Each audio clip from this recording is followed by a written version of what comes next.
1999, you're back in Scotland at the Open Championship.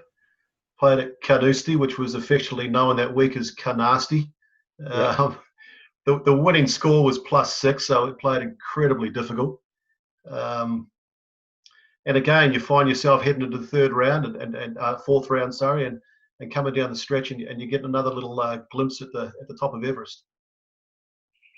Yeah, I was playing with Van der Veld the final round, and I think I started about 3 shots behind him in going into the final round. And I went out and I might have made 1 or 2 birdies on the front 9, and I caught level with Jean, and I think around about the 9th hole, and the 10th or 11th, I got to 1 in front. And I'm thinking, well, here we go. This is my time. And the golf course just beat me up on the way in. I made a bogey, a double bogey, and a triple bogey. I missed out in the playoff by a shot. So, while Jean was having his difficulties on 18, I felt as though I threw it away as well. And I mean, I was in the gallery that day as well, actually, and watching what played out on 18 was incredible. You had an armchair seat, but I guess you were probably concentrating on your own situation rather than Jean with his shoes off in the burn. But talk us through that whole 18th. I mean, it was the thing is with the 18th hole, the only way you could play it was into a little bit of breeze and a little bit of slight rain. It was like a drizzle, and the only way he could get across the rough and get to the fairway is a hit driver.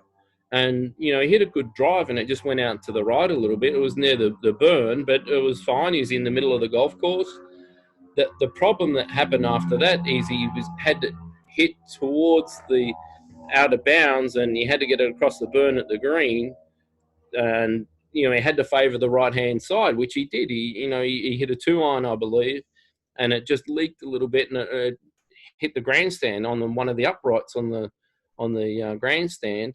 And I remember going up and actually seeing where it actually hit. And if you've got 2 round objects hitting each other, to get it to go across the other side of the burn was absolutely amazing. But what had also happened, as it had been raining, anyone who plays golf, and if the grass gets long and it's wet, the club will wrap around the shaft and it'll turn it over. And his third shot, he would have hit straight left and gone out of bounds, and that would have been absolutely horrid. So, when he plays his third shot, he actually just deaccelerates on it rather than actually commits to it. Even if he committed to the shot and tried to hit it in the bunker, he would have been able to get it out of the bunker and hit it on the green, 2-putt, see you later, he wins.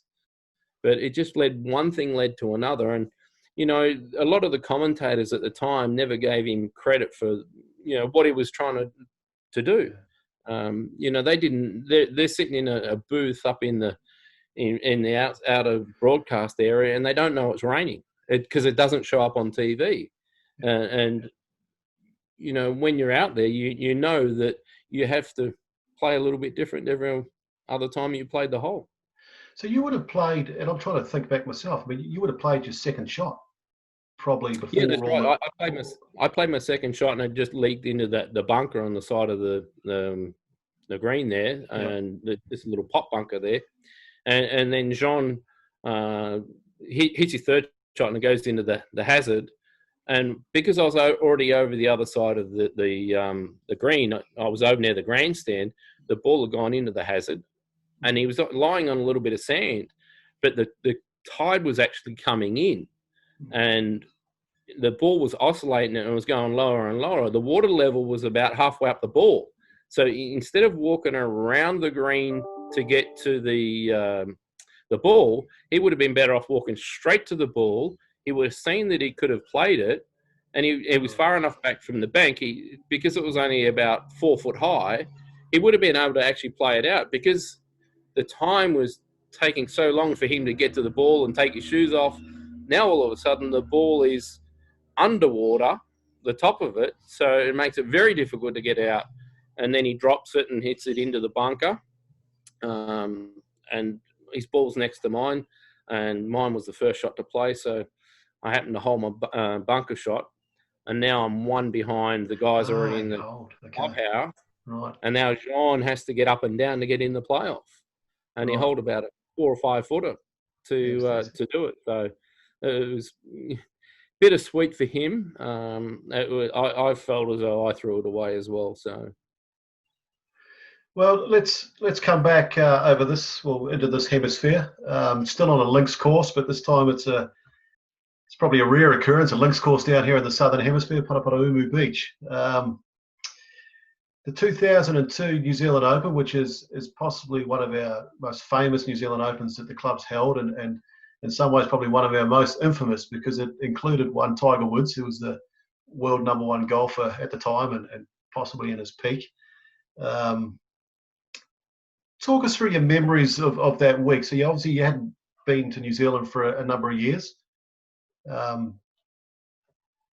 Normally early in January I don't normally play. The reason being is the kids were young, the school holidays.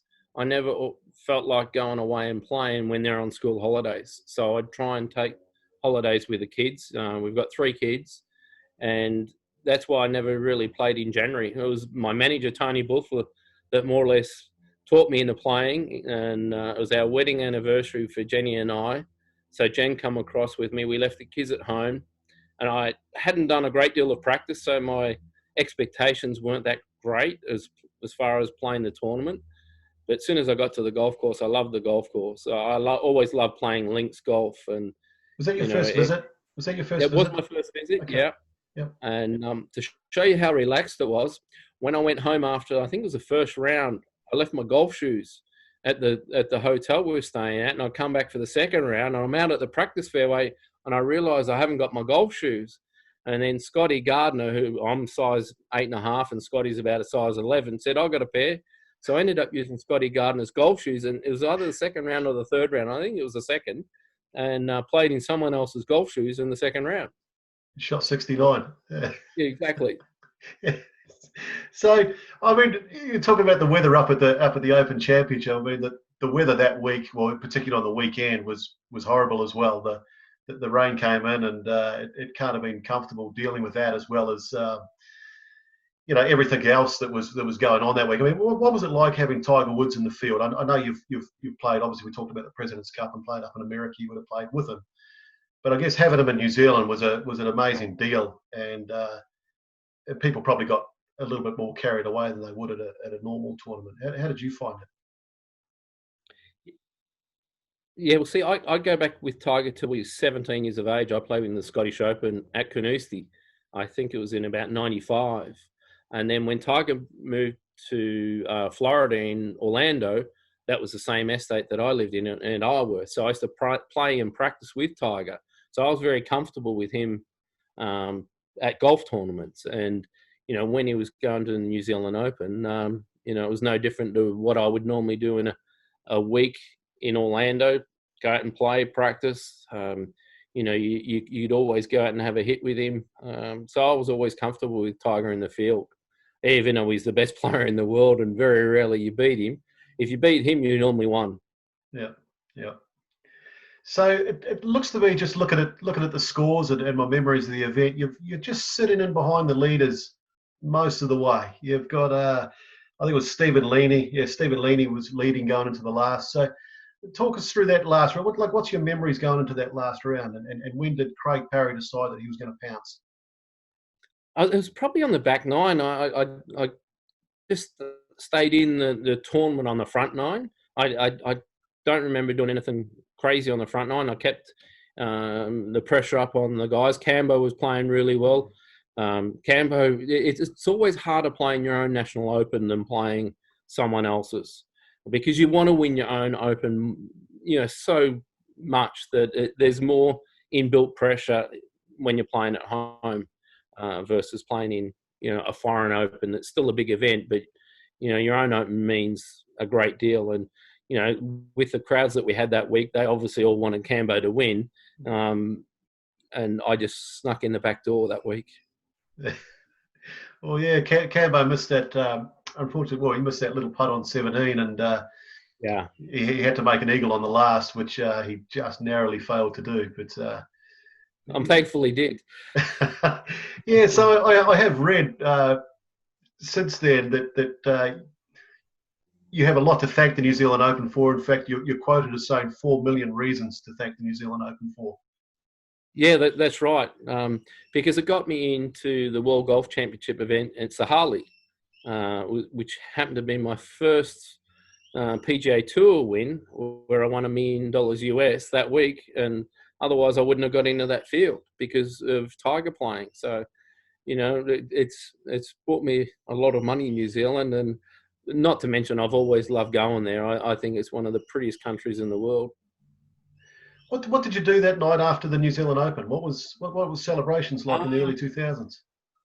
Yeah, I had the gentleman that looked after Ben Hogan in Australia, who's happened to be a Kiwi, Earl Thomas. I don't know if you know Earl, but we went down to the harbour, and Jenny and I and Earl and another friend of his, we had dinner on the harbour, and it was lovely. Nice.